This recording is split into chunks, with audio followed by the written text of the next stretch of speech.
what changes, my friend, with the big word AI?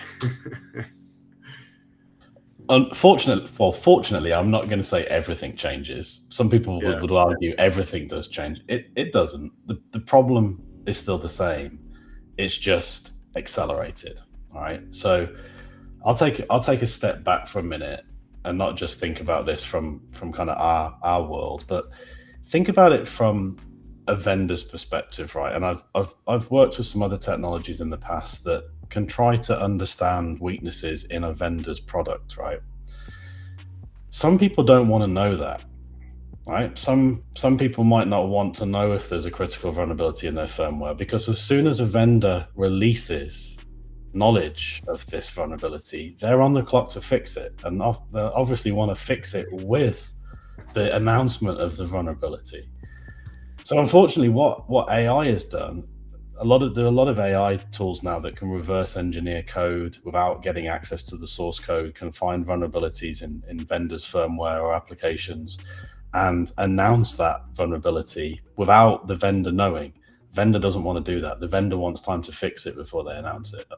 Right. So that first problem is the gap between the understanding or the announcement of the vulnerability or weakness and the fix is now expanded, right? You're going to see more 0-day vulnerabilities that don't have a fix, but you're also going to have more vulnerabilities that need a fix. So it's also expanded the problem of remediation. Instead of having now hundreds or thousands, you might have tens of thousands of things to fix.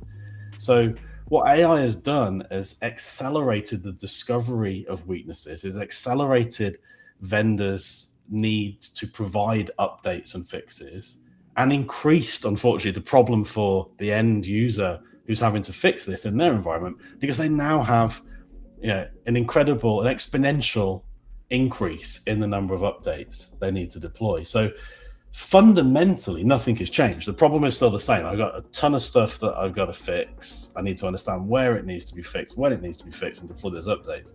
But now with AI, the industry is pushing this CVE announcement cycle, right?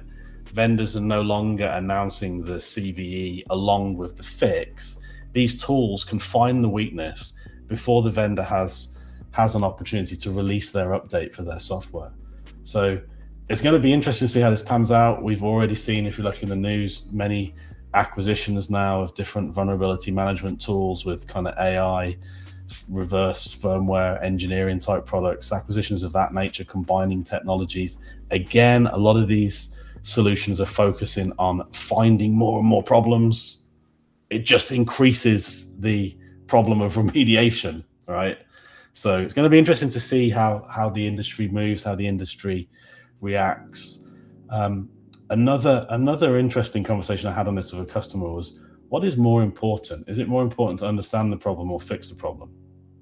Is it more valuable to the business to find 1,000 things and fix 900, or find 4,000 things and fix 900? If you only fix 900, you still haven't improved your security more just because you found more things, right?